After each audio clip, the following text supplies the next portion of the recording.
بسم اللہ الرحمن الرحیم۔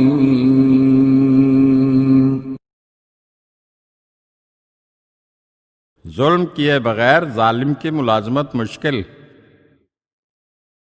امام زین العابدین علیہ السلام کا ایک آزاد کردہ غلام روایت کرتا ہے کہ میں کوفے میں تھا، میں نے سنا کہ امام جعفر صادق علیہ السلام ہیرا تشریف لائے ہیں۔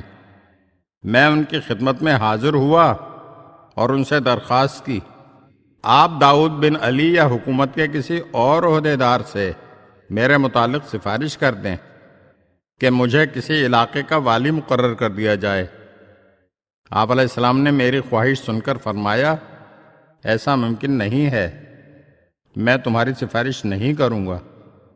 غلام کہتا ہے کہ میں حضرت سے رخصت ہو کر گھر آیا تو میں نے دل میں سوچا کہ امام عالی مقام نے میری سفارش اس لیے نہیں کی کہ شاید انہیں خوف ہوگا کہ میں کوئی عہدہ لے کر سستی کروں گا یا کسی پر ظلم کروں گا۔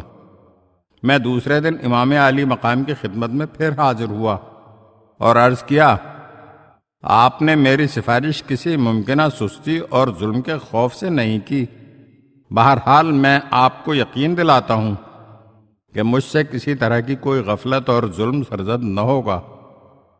آپ علیہ السلام نے دوسرے دن بھی مجھے واپس لوٹا دیا اور یہی فرمایا کہ میں تیرے لیے کسی عہدے کی سفارش نہیں کروں گا۔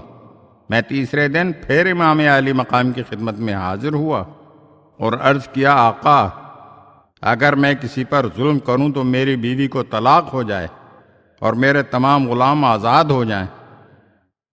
یہ سن کر آپ علیہ السلام نے آسمان کی جانب سر بلند کیا اور فرمایا، تناول السماء ایسر علیک من ذالک، ہتھیلی پر آسمان کا اٹھا لینا عدل قائم کرنے کے مقابلے میں زیادہ آسان ہے۔ مقصد یہ تھا کہ اگر تمہیں کوئی عہدہ مل گیا تو تم عدل نہیں کر سکو گے۔